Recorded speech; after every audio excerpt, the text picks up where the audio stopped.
आपले लाडके नेते कार्यसम्राट आमदार साहेबांच्या इथे आव्हान द्यायला मी सर्व प्रमुख अतिथी यांना शुभेच्छा करण्यात आहे.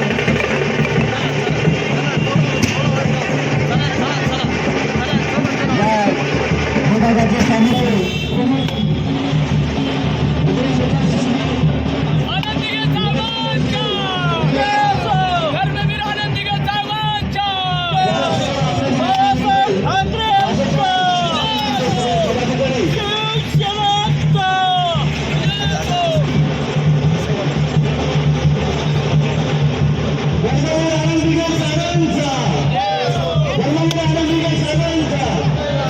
विभाग के लोगों को धन्यवाद देता हूँ कि इतनी बड़ी संख्या में हमारे राज्य के लोकप्रिय मुख्यमंत्री आदरणीय एकनाथ जी शिंदे साहब के जन्मदिन के अवसर पर इस परिसर के करीबन 100 करोड़ रुपए के जो रास्ते हैं उसका भूमि पूजन आज हुआ और एक साल में ये रास्ते सभी पूरे हो जाएंगे।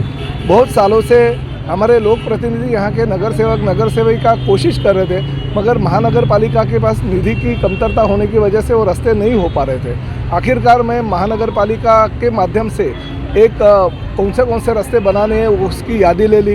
हमारे नगर विकास मंत्री आदरणीय एकनाथ जी शिंदे जब थे तभी उनको मिला हमारे पदाधिकारियों को शिवसेना के लेके और बोला कि ये जो परिसर है पूरा दुर्लक्षित है तो इसके लिए निधि की उपलब्धता करा के दे दीजिए। और उन्होंने उसी वक्त आज से 7 महीने पहले 100 करोड़ रुपए की निधि की जो कमतरता थी वो पूरी कर दी और आज MMRDA के माध्यम से ये पूरे 100 करोड़ के रास्ते यहाँ पे हो रहे हैं। धर्मवीर आनंद देगे साहब का जो स्टैचू यहाँ पे है जो सैंक्शन है मेरे विधायक निधि से उसका भी सुशोभीकरण का काम इसमें ही हो जाएगा।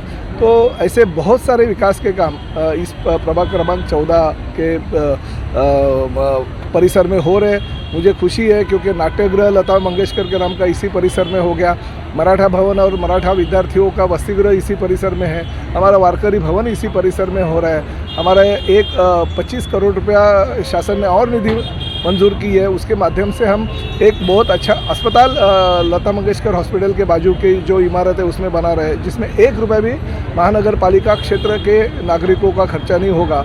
पूरा मुफ्त इलाज उसमें ऑपरेशन के साथ साथ किया जाएगा। तो ऐसी बहुत सारी सुविधाएं हम इस परिसर के लिए लेके आ रहे हैं। इस परिसर में हम पानी की टंकी बना रही है जो 3 लाख लीटर की होगी और चेना नदी से बंधारा बना रहे हैं ताकि उसमें का पानी हमारे गांव के आसपास के जो आदिवासी पाड़े हैं और विलेजेस है उनको लगेगा। तो बहुत सारे विकास के काम इस परिसर में हमारे मुख्यमंत्री जी एकनाथ शिंदे साहब के माध्यम से हम करने जा रहे हैं। हमें खुशी है कि हमारे परिसर के सभी नगर सेवक लोक प्रतिनिधियों का समर्थन होने के वजह से और ख़ासकर हमारे कार्यकर्ताओं ने जो मेहनत की उसकी वजह से ये सब निधि में मंजूर कर पाया। और धन्यवाद देता हूँ इस जनता को कि इतने साल उन्होंने बहुत कुछ सहा है, मगर अभी 1 साल के बाद में ये रास्ते पूरे होने के बाद में रास्ते के काम पूरे होने के बाद में इनको पूरी की पूरी महानगर पालिका के माध्यम से और MMRDA के माध्यम से जो निचले स्तर के कार्यकर्ता पदाधिकारी आपस में इतनी मनमुटाव करते हैं कि बातें अभद्र भाषा प्रयोग करते हैं, लेकिन प्रस्ताव कोई और लाए, भूमि पूजन कोई और करे तो किसी न किसी को प्रॉब्लम तो होगा। इस तरह आपने भी तो कहा यहाँ का रोड तो मैंने ही बनाया, मेरे निधि से ही हुआ, तो किस तरह से सॉल्व होगा, किस तरह से आते समय में ये चीज़ें नहीं देखने को मिलेंगी? नहीं, देखिए अभी तक कुछ नहीं हुआ था, अभी तक मेरी निधि का वापर नहीं हुआ था, आपको कुछ गलतफहमी है।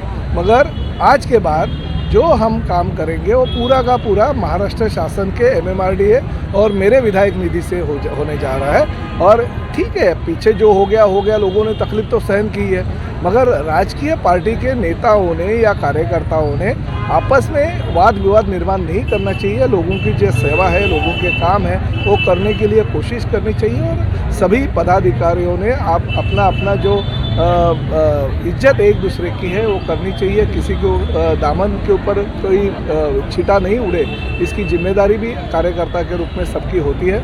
मगर एक बात ज़रूर है कि इस परिसर के हमारे कार्यकर्ताओं ने बहुत मेहनत की, पिछले कई सालों से हमारे कार्यकर्ता मेहनत कर रहे हैं। हमारे बंडे जी है एडवोकेट, हमारे शिवाजी पामनंद है, हमारे राममोहन शर्मा है, बहुत सारे कार्यकर्ता है वो पीछे लग के उन्होंने मेरे से काम करके लिया। प्रताप सरनाईक को अभी विधानसभा क्षेत्र इतना बड़ा है, जो लोकल समस्या रहती है वो तो वही हमारे कार्यकर्ता लेके आते हैं, तो उनके माध्यम से ये काम पूरा हो रहा है। सर देखिए, अवैध काम थोड़े बहुत हमारे जो झोपड़े हैं वो तो गरीबों के झोपड़े होते हैं, मगर झोपड़े लेने से पहले भूमाफियाओं ने भी सोचना चाहिए।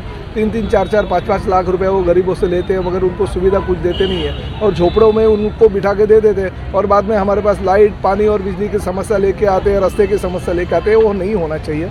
महानगर पालिका के अधिकारियों ने पहले से ही उसके ऊपर ध्यान देना चाहिए और खासकर झोपड़े के लिए इतनी बड़ी हमारी समस्या नहीं है। हमारी समस्या जो है इनलीगल जो लॉजिंग बोर्डिंग होती है, वेश्या व्यवसाय वहाँ पे होता है, लेडीज़ बार वहाँ पे होते हैं, स्टूडियोज़ होते हैं, जिससे बहुत सारा अर्थकारण होता है। तो ये चीज़ें नहीं होनी चाहिए।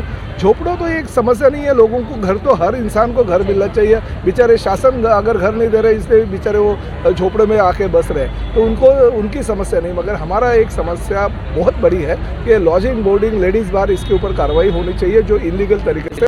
बताना चाहता हूँ, ये रोड बनाते टाइम अगर रास्ते में इंक्रोचमेंट आता है, कोई पाइपलाइन का शिफ्टिंग होता है, जो मेरा भाईंदर म्यूनसिपल कॉर्पोरेशन ने काम करना है वो हम ज़रूर और टाइम लिमिट में करेंगे, जिसके कारण MMRD जो कॉन्ट्रैक्टर रोड बना रहे वो टाइमली होना चाहिए। अभी जो विधायक सरनायक साहब ने बोला 1 साल के अंदर होना चाहिए, वो हिसाब से मेरा भाईंदर महापालिका का सहयोग देके जल्द से जल्द काम पूर्ण करने के लिए हम प्रयास करेंगे।